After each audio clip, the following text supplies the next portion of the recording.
Laravel e-commerce প্রজেক্টে আপনাদেরকে স্বাগতম। আজকে আমরা দেখব বাকি পেজগুলির টেমপ্লেটিং এবং সাথে সাথে আমরা নেভিগেশন মেনুটা ঠিক করব। সো দেরি না করে শুরু করা যাক।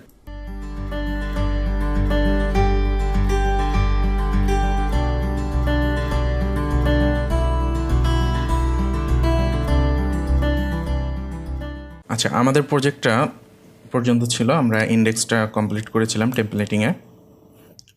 এবার হচ্ছে আমরা মেনু বারটা ঠিক করি। মেনু বারটা ঠিক করে আমরা বাকি পেজগুলিকে ঠিক করে নেব। আচ্ছা, মেনু বারটা ছিল ফ্রন্ট এন্ড ইনক্লুডস ন্যাভ। এটা আমাদের মেনু বার, অনেক বড় একটা মেনু বার আছে, আমরা এত বড় রাখবো না। এখানে ফার্স্ট এটা ছিল হোম, সো আমরা আপাতত হ্যাশ দিয়ে দিই হোম। হোমের পরে অ্যাবাউটটাকে হ্যাশ করে দিই। এরপরে আছে ম্যানস ওয়্যার এবং ওমেন্স ওয়্যার শর্টকাটস। আমরা তিনটার একটাও রাখবো না, এখানে শুধু শপ থাকবে আর শপের ভিতরে ক্যাটাগরিগুলি থাকবে। সো আমরা এটাকে শপ করে দেই, ইউএল একটা। ইউএলটা হচ্ছে এ লিস্টের মধ্যে, মনে রাখতে হবে। এ লিস্ট একটা আলাদা লিস্ট, অর্থাৎ এই তিনটা হচ্ছে আমাদের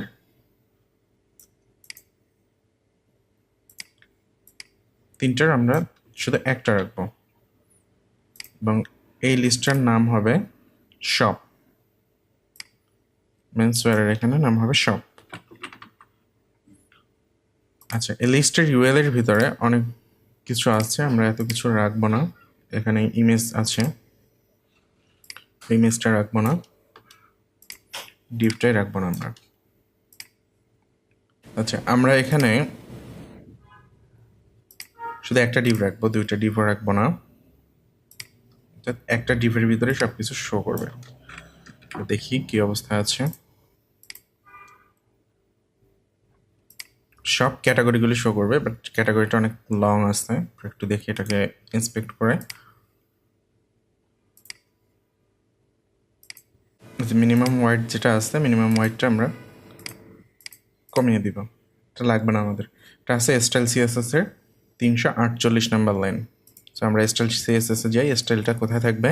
স্টাইলটা থাকবে public font and CSS style dot CSS 348 number line. আমরা এখানে মিনিমাম ওয়াইড যেটা আছে এটা রাখবো না।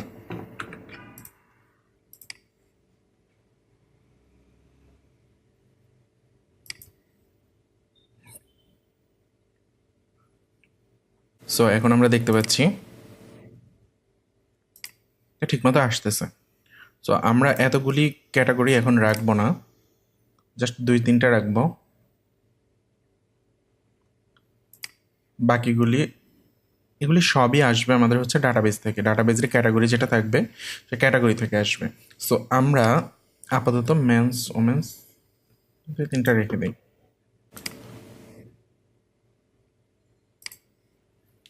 চারটা ক্যাটাগরি থাকলো।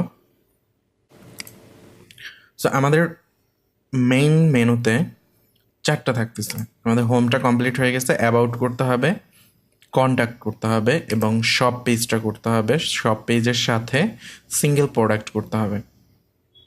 তো আমরা হচ্ছে আগে অ্যাবাউট পেজটা করব।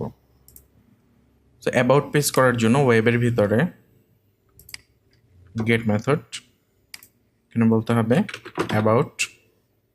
ইন্ডেক্সের জায়গায় আমরা বলবো about front about. Front end কন্ট্রোলারে আমাদেরকে একটা অ্যাবাউট নিতে হবে, অ্যাবাউট ফাংশন নিতে হবে। পেজেসের ভিতরে অ্যাবাউট পেজ। সো আমাদের অ্যাবাউট পেজ তৈরি করা নাই, আমরা অ্যাবাউট পেজ তৈরি করব।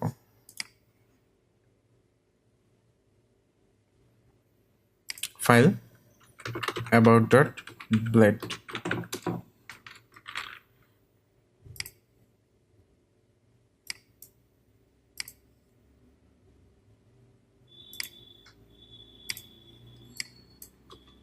আচ্ছা, আমরা দেখি এটা কাজ করছে কিনা। আমরা এখানে লিখি hello it's about page.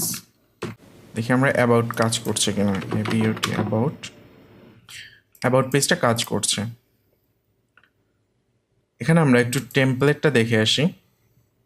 Public front end, এর ভিতরে যে অ্যাবাউট পেজ এবং যে ইন্ডেক্স পেজটা আছে, দুইটা পেজের লেআউটের ভিতরে একটু ডিফারেন্স আছে। আমরা লেআউটসের ভিতরে আমাদের অরিজিনাল টেমপ্লেটে অ্যাবাউট পেজ এবং ইন্ডেক্স পেজ দুইটার ভিতরে স্লাইটলি ডিফারেন্স আছে। ডিফারেন্টটা হলো অ্যাবাউট পেজে এখানে জাস্ট একটা ব্যানার দেয়া, একটা ব্যানার হিসেবে ইমেজ দেওয়া, আর এখানে একটা স্লাইডার আছে। সো আমাদের অন্য পেজগুলিতে সবগুলিতে এই ব্যানারটা থাকবে, কোনো স্লাইডার থাকবে না, যার জন্য আমরা জাস্ট ইন্ডেক্সের লেআউটটাকে কপি করে আরেকটা লেআউট তৈরি করব, যেই লেআউটটা আমরা আদার্স সব জায়গায়, ইন্ডেক্স ছাড়া বাকি সব জায়গায় ইউজ করতে পারবো। তো এর জন্য আমরা লেআউটসের ভিতরে আরেকটা ফাইল নেই, পিএসপি ফাইল লেআউটস আদার্স লিখি আমি, এটা আদার্স ডট ব্লেড। এই লেআউটটার ভিতরে সব কিছুই থাকবে অরিজিনাল লেআউটটার মতো, সব কিছু সেম আছে। ঠিক, এবার যদি আমরা এটাকে রিফ্রেশ দিই, সরি আমরা এক্সটেন্ড করে নিই, অ্যাবাউট এক্সটেন্ড করতে হবে, এক্সটেন্ডস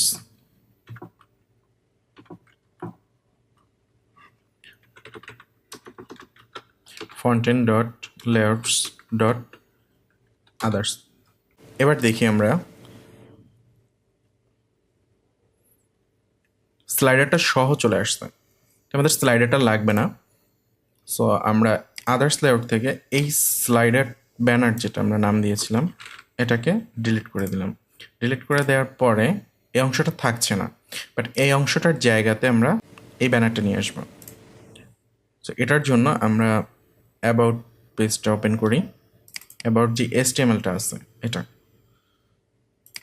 আমাদের এই লেআউটটা লাগছে না। অ্যাবাউট HTML আমরা দেখি কোথায় আছে ব্যানারটা, এই অংশটা হচ্ছে ব্যানার, ব্যানারটা আমরা কপি করে নিয়ে যাই, কপি করে ইনক্লুডসের ভিতরে লিখি ব্যানার কমন,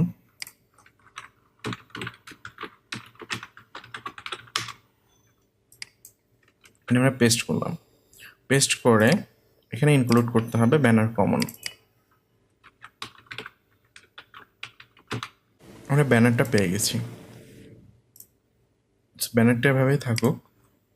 আমরা হচ্ছে ব্যানারের ভিতরে কন্টেন্টগুলি নিয়ে আসবো। সো লেআউটসের যে কন্টেন্ট আছে আমাদেরকে এখানে সেকশন দিয়ে নিতে হবে, @section content end section।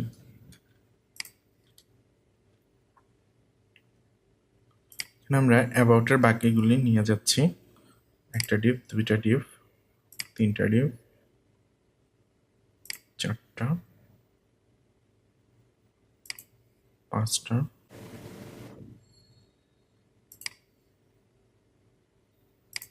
Coupons, এরপরে ফুটার। সো আমরা এই কটা নিয়ে যাচ্ছি,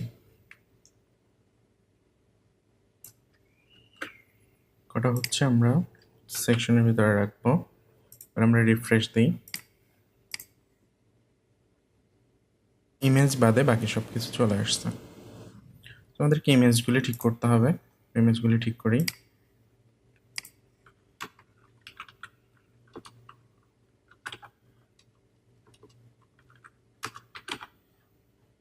অ্যাসেট ফন্ট এন্ড স্ল্যাশ, বাকিটুকু আমরা কপি করে দিয়ে দিলেই হচ্ছে। সবগুলি ইমেজে কপি পেস্ট করি আমরা।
এগুলো আমরা এখন ম্যানুয়ালি করতেছি, সবগুলি ডাইনামিক্যালি ডাটাবেস থেকে আমাদের এই ডাটাগুলি আসবে। তো টেমপ্লেটিংয়ের খাতিরে আমরা এটা করতেছি।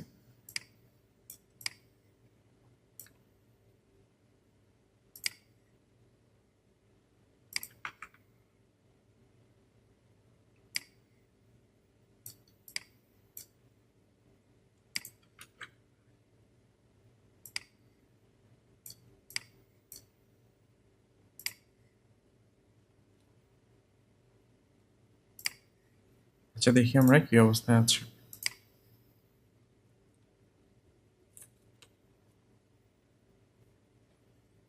সবগুলি ইমেজ চলে আসছে, এভরিথিং ওয়ার্কস পারফেক্টলি। সো আমাদের অ্যাবাউট পেজটা হয়ে গেছে। এরপরে যাব আমরা কন্ট্যাক্ট পেজে।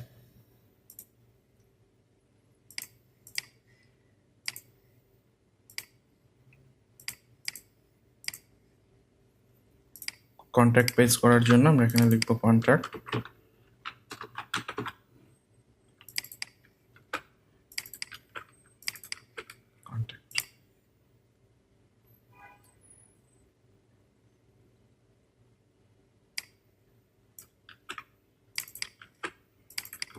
আমাদের এখন একটা কন্ট্যাক্ট পেজ বানাতে হবে।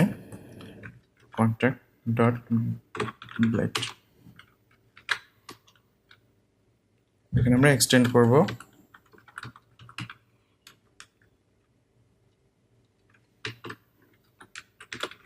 ফন্টেন্ট লেয়ার্স ডট আদার লেয়ার্স। আচ্ছা, আমরা টেমপ্লেটে কন্ট্যাক্ট পেজটা কীরকম ছিল সেটা একটু দেখে নিই। এটা ছিল কন্ট্যাক্ট আস পেজ। আমরা কন্ট্যাক্ট আস পেজটা কপি করব, এখানে লিখতে হবে @section content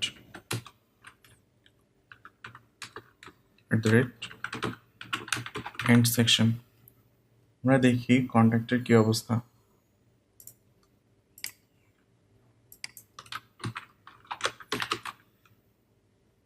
কন্ট্যাক্ট পেজটা চলে আসছে, অ্যাবাউট আসতে আমাদের কন্ট্যাক্ট লিখতে হবে। সো এটা চেঞ্জ করতে হবে, আমরা পরে চেঞ্জ করব। তো কন্টেন্টগুলিকে আমরা কপি করি, কন্ট্যাক্টের কন্টেন্ট।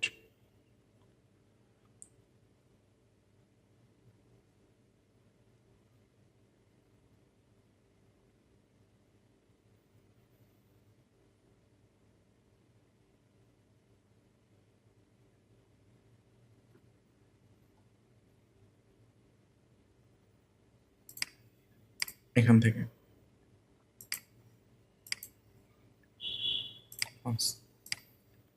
তিনটা অংশ আমরা কপি করি, কপি করে দেখি কি অবস্থা।